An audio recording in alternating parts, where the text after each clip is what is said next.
بسم الله الرحمن الرحيم، والصلاة والسلام على أشرف المرسلين سيدنا محمد، طب القلوب ودوائها وعافية الأبدان وشفائها ونور الأبصار وضيائها، صلى الله عليه وعلى آله وصحبه وسلم. ثم أما بعد، نبدأ حلقة جديدة من حلقات وجهة نظر اللي تعودنا عليها، وبعد غياب ما يقرب من عام كامل، سنة كاملة ما عملناش فيديوهات. بس بإذن الله نعمل تاني فيديوهات، وربنا يدينا ويديكم الصحة وطولة العمر، ويكون لنا نصيب مع بعض بإذن الله خير. الحمد لله، كل عام وأنتم بخير بمناسبة عيد الفطر المبارك. جاي متأخر بس على قد ما الحمد لله. عايزين نتكلم شوية على وجهة نظرنا في موضوع محمد صلاح. ايه رأيك يا يوسف في محمد صلاح انه هو يسيب ليفربول؟ لا طبعا غلط. لا مش غلط، هو كده كده تعب خلاص، ما مش هيقدر يعمل حاجة زي ما عمل قبل كده. اي برضه وجهة نظرك كويس. فهو مش هيقدر يعمل حاجة اكتر من اللي عمله. طالما مش هيعمل خلاص يمشي احسن، هيروح بدل ما فين؟ يديش حاجة ما يديش تمام، الدور هو بتاعه. اعلن انه اخر سنة السنة دي ليه في ليفربول. طبعا عمل تاريخ كبير وخد بطولات كبيرة. وبعدين احنا زمان كان الواحد فينا، يعني الناس الكبار اللي زيي، انت ما تعرفش لان ما كنتش انت لسه اتولدت، ايام ميدو وحسام غالي ومحمد زيدان، كنا بنفرح لما واحد فيهم يجيب جون في الموسم كله. يعني لو جاب جون في الموسم كله بنكون طالعين بيه السما.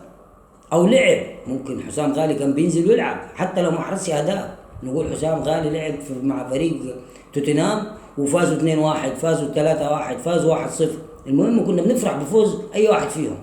لكن دلوقتي محمد صلاح على سقف الطموح بتاع كل الناس دي، ولذلك كل اولياء الامور وكل الطلبه وكل الصغيرين، كل العيال الصغيره بيتمنوا يبقوا ايه زي محمد صلاح. ليه؟ عشان بقى عالمي فوق العالمي، بقى من احسن 5 لاعبين في العالم، ونافس على البالون دور والكرة الذهبية. مين كان بينافس ميسي وكريستيانو؟ مفيش. حتى مودريتش لما خدها في سنة كانوا مدينها له عشان هو بيلعب في ريال مدريد، فاللي يستحقها. فالمهم محمد صلاح عدى الحدود، عدى. فانا دلوقتي عايز يرجع. طب هيرجع فين؟ هيروح فين؟ هيسيب ليفربول يروح فين؟ انت تتوقع يروح فين؟ الهلال السعودي. ممكن. وليه ما يروحش امريكا زي ما عمل ميسي؟ لا اعتقد اللي هو عشان مسلم وكده انا مش هيروح. لا هو يعني ده ما عايش في اوروبا. اوروبا مش كلهم مسلمين، بس فيهم مسلمين وفيهم مش مسلمين. ما ما اعتقدش يروح اللي هو يروح ما في امريكا. امريكا فيه مسلمين كتير. بس عادي. يعني مش فرق قوية خالص، هو يروح السعودية احسن. هو المشكلة عنده مش في الثقافة، لا هو عشان يلقى له فريق يكون عالميا معروف متشاف. الدوري السعودي متشاف، ايوه والله. كله بيتابعه. ليه؟ عشان كريستيانو هناك، وعشان باقي النجوم. الهلال فيه نجوم، بعض النجوم 5 6 محترفين ولا 8 ضرب نار حكاية. فازوا على ريال مدريد في كأس العالم، فاكر؟ فازوا على ريال مدريد 2-1. لا مانشستر سيتي. فازوا على مانشستر سيتي، على السيتي صح. طلعوا السيتي من دور الثمانية. وبعد كده هم اتغلبوا. ولا طلع السيتي من دور ال16؟ لا من دور الثمانية، ودور الأربعة خسروا في المنينز البرازيل. أنا نسيت. يعني صلاح يروح الهلال السعودي. طب ليه ما يروحش أهل جدة؟ ما أهل جدة برضه بيصرف عليه صندوق الاستثمار السعودي برضه بيصرف عليه أهل جدة. برضه عادي براحته. ممكن. ولا ممكن يروح مع كريستيانو. هو 95% كريستيانو يروح مع النصر. في النصر. وممكن يقعد في أوروبا يا عم. ممكن يلعب في دوري أقل من الدوري الإنجليزي، يعني يلعب في إيطاليا ممكن. ألمانيا، ما الدوري الألماني حلو وكل حاجة وجامد، بس مستواه مش زي الدوري الإنجليزي. طبعا الدوري الإنجليزي ومش زي الدوري الأسباني. الإنجليزي والأسباني التوب. فهو ممكن يلعب في إيطاليا، في فرنسا. هل باريس سان جيرمان ممكن يجيبه؟ ممكن والله. ممكن. ناصر الخليفي يدفع. عادي. يقدر.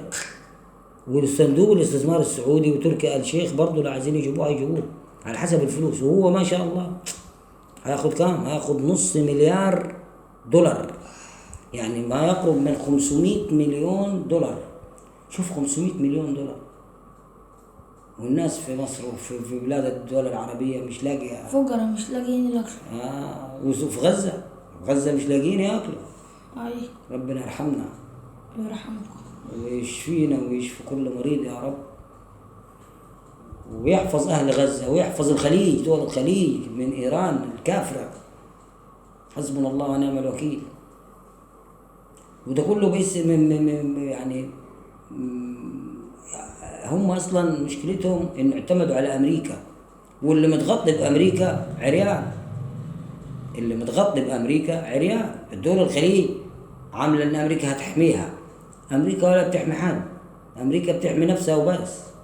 وهو إيران شغالة تضرب فيهم هم، وبيضربوا برضه في إسرائيل. يعني إيران بتضرب في إسرائيل برضه، لكن الدول الخليج هي اللي متصابة في النص، هي اللي متصابة في النص. الإصابات أغلبها في دول الخليج، الكويت والإمارات والسعودية. بس السعودية أقل حاجة. قطر، هي قطر والكويت والإمارات، الدول دي اللي عامة ليه ومضيق هرمز قافلين وشغلانة اليومين دول. ربنا يحفظهم يا رب. اللهم احفظ إخواننا العرب، اللهم احفظ إخواننا العرب يا رب العالمين، واحفظ أهل غزة. اللهم احفظ أهل غزة، وحرر المسجد الأقصى من أيدي المدنسين الكفار أولاد القردة والخنازير. حسبي الله ونعم الوكيل. المهم في الآخر صلاح هيروح فين؟ أمريكا؟ لا، هيروح إن شاء الله السعودية. أيوة. أنت عارف يروح السعودية ليه؟ أنا عندي إحساس كده عشان خاطر بس مدارس العيال هيلقى هناك مدارس عربي. يبقى اللغة العربية منتشرة، اللغة العربية معروفة، اللغة العربية هي ثقافتهم زي ثقافتنا واحد. يعني الدول العربية دي كأنه في مصر، يبقى هو كأنه رجع مصر بس أخذ نفس الفلوس اللي بياخدها برا يمكن أكتر. فده الفائدة ليه. فائدة كبيرة. وهم من السنة اللي فاتت واللي قبلها ليه سنتين بيتكلموا على إنه الهلال بيفاوضوا، الهلال بيفاوضوا. الله أعلم، الله أعلم. بس بصراحة يستاهل كل خير. إنسان ومحترم، إنسان محترم محترم محترم. يعني أنا ما افتكرلوش أي تصريح غلط فيه في حد، أو أساء لحد، أو شتم في حد، أو رد فيه على حد. حتى الناس اللي بتنتقد وبتهاجمه ما كانش بيطلع يرد عليهم، ولا حتى بكتابة. يعني كتابة رسالة على إكس ولا على إنستغرام ولا ما كانش بيرد، ما كانش بيرد. كان بيشوف الناس بتقول إيه وخلاص. هو كان محترم بصراحة. محترم جدا. وربنا يكرم ممكن ياخد له سنتين ثلاثة في السعودية، وبعد كده يرجع المقاولين العرب. ممكن يرجع المقاولين تاني يعني كده. صعب هي. وليه لا؟ يرجع يختم المقاولين سنة يلعبها ببلاش. ما كده المقاولين مش هيديله حاجة. ايوه، ما هو عجوز. ولا الزمالك هيديله ايه 50 مليون جنيه، يعني مليون دولار. طب مليون هو بياخد 500 مليون، يعني قد 500 مرة. طيب يعني هو يسيب ده كله ويرجع للمقاولين؟ لا، بعيد. اكيد هيرجع، ممكن يرجع للمقاولين لما خلاص هناك يستكبر ويقولوا له خلاص انت ايه اخرك معانا كده، ويرجع لمين؟ المقاولين العرب. للمقاولين العرب. فممكن. طب مش ممكن يروح بازل؟ ايه رايك في الفكرة دي؟ ممكن يرجع لبازل ولا لا؟ ممكن. اول نادي لعب فيه في اوروبا. ايوه، بازل السويسري. ليفربول. قبل ليفربول. وتشيلسي. قبل تشيلسي برضه. هو من بازل راح تشيلسي، وبعد تشيلسي طلع اعاره لفيورنتينا الايطالي، وبعد كده روما. ممكن يروح روما ولا فيورنتينا. الدوري الايطالي مش بقول لك ممكن يروح الدوري الايطالي برضه؟ ممكن برضه عادي. انا بقول لك هو اقرب حاجه لو قعد في اوروبا هيروح ايطاليا، لان ايطاليا على قد اللعب، يعني يلعب ايه؟ يمشي رجله. طب ايه رايك في الاهلي بقى؟ اداره بايظه اول حاجه. دلوقتي الاداره بقت بايظه. طب ما هي الاداره نفس الاداره اللي جابت لك كل حاجه، جابت لك دوري ابطال افريقيا مرتين 4 مرات في 5 سنين. مش هي نفس الاداره بتاعت محمود الخطيب ورفاقه دلوقتي، بس باظت عشان المدير الفني بقى وحش واللاعبين. هي المشكله كلها في التعاقدات. انت عارف التعاقدات ده كله في ايد الناس اللي اللي هو بيقولوا واحد اسمه ايه اسامه هلال، ومش عارف لجنه التخطيط، ده كله ده يمشوهم دلوقتي. ما الخطيب اصدر قرار قال ايه؟ قال ايه؟ قال سيد عبد الحفيظ عضو مجلس اداره دلوقتي، السيد عبد الحفيظ ايوه خلاص. عضو مجلس اداره، هو وياسين منصور. ياسين منصور ده صاحب شركات منصور شيفروليه، عارف منصور شيفروليه بتاع العربيات، اي معاهم مصانع في اوروبا، معاهم شركات في اوروبا، ده من اغنى اغنياء العالم. اي يعني اغنى 10 شخصيات في العالم آل منصور، هو واخوه اسمه محمد منصور، وكان عايزين يجيبوه وزير صناعه، ولا كان وزير صناعه في مصر من كام سنه قريب يعني. فالمهم يعني الناس دي مسكهم بقى، هو ايه قال لهم انتوا تشرفوا على الكوره، انا مش هكون مشرف. الخطيب نفسه رفع ايده وقال لهم انا مش عايز اكون مشرف، خلاص انتوا تمسكوا الكوره وانا خليني في الانشاءات والفروع الجديده، بيعملوا فرع في المنصوره وبيعملوا فرع في اسيوط، اي غير الفروع الاربعه بتوع القاهره، عارفهم؟ ايوه عارف. فرع التجمع وفرع مدينه نصر وفرع 6 اكتوبر اللي هو بتاع اسمه ايه الشيخ زايد، الشيخ زايد. اهل زايد، ايوه أهل واهل الجزيره اللي هو المقر الرئيسي. فهم 4 فروع في القاهره، هم عايزين يطلعوا برا القاهره، عايزين يعملوا فرع في اسيوط وعايزين يعملوا فرع في المنصوره، بيقول لك اتفقوا فرع عليه. في اسوان كمان. لا لسه موضوع اسوان ده بعيد، الله اعلم، ممكن ممكن لا، ممكن ايوه ممكن. بس هم دلوقتي شغالين فين؟ في المنصوره، وحتى اصل الفرع بتاع المنصوره اتبنى. كان هيبنوه نادي عادي، الاهلي هيخش فيه وياخده، هيبقى اسمه النادي الاهلي، ايوه مع بشراكه مع المستثمر اللي بناه. مستثمر ايه؟ فهمتني؟ يعني الاهلي هيكون شريك مع المستثمر، والاعضاء لما تجي العضويه، طبعا الناس بتدفع عضويات ب 300,000 و 500,000 والمليون. ايوه عادي. فلما يجي لهم مثلا جالهم 100 مليون، الاهلي هياخد 50 ودول هياخد 50، يعني بنسبه مئويه 50%. ايوه يبقى انا النص وانت النص في كل حاجه. عشان كده الاهلي هيخش ايه؟ شراكه، بس اسمه النادي الاهلي، ما هيخش باسمه. ايوه هيخش باسمه. الاهلي هيخش باسمه، لكن الراجل داخل بفلوسه، الراجل اللي عمل الفرع، والثاني برضه بتاع اسيوط نفس الكلام. الاثنين هيخشوا في الفلوس. فالاهلي هيبقى 6 فروع. المهم مين اللي هيمسك الفروع؟ الخطيب. ومين اللي هيمسك فرقه الكوره والتشكيل بتاعها؟ سيد عبد الحفيظ وياسين منصور. دول المسؤولين عن التعاقدات ومسؤولين عن كل حاجه، يعني هيجيبوا مدير تعاقدات جديد غير اللي اسمه كان اسمه ايه، بيقولوا اسامه هلال. طبعا احنا ما نعرفش الناس دي، احنا قاعدين في اخر الدنيا وهم هناك بس بنسمع. اي فالمهم يعني في تغيير، وطالما في تغيير ممكن الاهلي ياخد الدوري بعد ما طلع من افريقيا بكارثه من الترجي. شفت ماتش الترجي طبعا 4-2 خسر. 3-2 4-2 المجموع كله. مجموع الماتشين. الماتش الاولاني 1-0 هناك، ده لاول مره في تاريخه يغلبوا رايح جاي، يغلبوا الاهلي رايح جاي. الترجي ده كنا بنغلبه على طول. 3-2 دي فضيحه بصراحه بالنسبه للنادي الاهلي. مش فضيحه للدرجه يعني، بس برضه كتيره يعني على الاهلي. لا الاهلي فريق عالمي بتجاوز كل الصعوبات وكده بالنسبه لتوقعاتي. يعني هيتجاوز المرحله دي ممكن وياخد الدوري. الدوري ده بعيد، ممكن الزمالك مؤكد اللي هو ياخده. ليه يعني؟ الزمالك قوي لسه في 6 ماتشات على فكره. الاهلي قوي وياما قالوا كده هم، بس الاهلي في الاخر بياخد الدوري. اسمع الكلام، انا بقول لك انا دارس الموضوع ده. مش كان نفس الكلام السنه اللي فاتت لما جابوا اسمه ايه الراجل بتاع الاهلي ده اسمه ايه؟ عماد سليمان. مش عماد سليمان، عماد النحاس. عماد سليمان ده كان لاعب في الاسماعيلي زمان. عماد سليمان واخد الدوري صح؟ وبيراميدز اتغلب ماتشين. وبعد كده الاهلي انسحب كمان، يعني لو ما كانش انسحب كان بقى 5 بونت 5 نقاط كان الفرق. الاهلي خدوا بفرق 2 نقطة. لما هم خسروا ماتشين الاهلي فاز، فعوض الفرق وعدى ب2 نقطة. المهم يعني ممكن ولا مش ممكن؟ ممكن. طب انت بتقول مش ممكن ليه؟ مش ممكن عشان الزمالك قوي. مفيش مدير فني. ايوه كويس. المشكله في المدير الفني يعني. يسترب مش يسترب ده تراب. ايوه تراب بالنسبة للترجي. يستراب مش يسترب.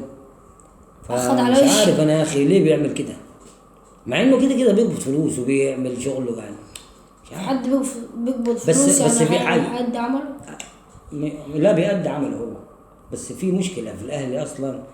الفلوس العيال طمعت، العيال بقت كل واحد باصص على التاني، بيفكر في الفلوس مش بيفكر في الكورة. أول واحد زيزو طبعا. كلهم على فكرة من قبل زيزو. ضمع أخذ فلوس كتير. الناس الجماعة الزملكاوية بيقولوا إيه؟ بيقولوا زيزو هو اللي خرب الدنيا في الأهلي. لا، مش زيزو بس. هو مش زيزو اللي خرب الدنيا. مين؟ على فكرة في حد بياخد أكتر من زيزو، تريزيجيه. تريزيجيه. أيوة. هو جاي تريزيجيه دي الغلطة. الغلطة في الأهلي. علت المرتبات علت العقود. كل واحد يقعد يقول اشمعنى. ايوه بعد مين؟ بعد مجيء تريزيجيه. وبعد تريزيجيه زيزو قال اشمعنى انا؟ أيوة. ادوله. الدولة. أيوة. راح مين قال اشمعنى انا؟ اشرف بن شرقي. أشرف بن شرقي. وبعديه امام، بس أيوة. امام كان مخلص من بدري وماضي، فدلوقتي عشان يجدد أيوة. عايز ايه؟ عايز فلوس أكتر. ايوه عايز يعلي عقده، عايز يجدد عقده ويزود. فقالوا له لا استنانا بقى يا عم، احنا اتدمرنا احنا، ولا افريقيا ولا كاس عالم للانديه ولا حاجه. من ساعه كاس العالم للانديه ولعب تريزيجيه ضربه الجزاء فاكر؟ من ساعتها والدنيا خربت. لا من قبل كده تصدق؟ بيتفاخر هو كمان. من قبل كده. اقول لك الاهلي باظ من امتى؟ من امتى؟ هتفتكر من ضربه الجزاء بتاعه كهرباء في ماتش باتشوكا. باتشوكا المكسيكي. فاكره؟ كان كولر. لا ما كنتش. ايوه كان ماتش مارسيل كولر بضربات الجزاء في كاس اسمه ايه؟ كاس العالم كان ولا انتر كونتيننتال؟ ايوه الانتر كونتيننتال. فالمهم احنا كنا صعدنا ولعبنا باتشوكا المكسيكي. اه. كنا فزنا على مين؟ على العين الاماراتي على ده. عين الامارات. ايوه. وبعد كده 3-0. ايوه خدنا كاس. ايوه ورحنا نلعب باتشوكا كنا هناخد كاس ثاني. ايوه. في ماتش باتشوكا الشناوي صد كورتين ضربات جزاء. ايوه كان. فاكر؟ أيوة. كان مين ومين طب اللي ضيع؟ كهرباء؟ كهرباء وتريزيجيه كان. لا ما كانش في تريزيجيه اصلا قبل شهر 6 في التعاقدات. قبل كاس العالم. تريزيجيه وعمر كمال عبد الواحد. كان ضيع. فاكر الكرة اللي خبطت في العارضة من تحت؟ ايوه اللي خبطت في العارضة من تحت. ايوه في العارضة من تحت وطلعت برا. حظ وحش وكهربا برضه كان حظ وحش. فمن يوم الماتش ده والاهلي في النازل. قبل كده كولر كان 10/10. ايوه. وكان مظبط العيال. كان بيقدر يعمل كل حكاية. خالص. حكاية. قولوا لنا ايه رأيكم في الونسة بتاعت يوسف ومعلوماته الرياضية وهو وابوه، وايه رأيكم في الحلقة دي؟ ومعلش يسامحونا على ان احنا ما عملناش فيديوهات من زمان. وسبحانك اللهم وبحمدك اشهد ان لا اله الا انت استغفرك واتوب اليك. والسلام عليكم ورحمة الله وبركاته. سلام.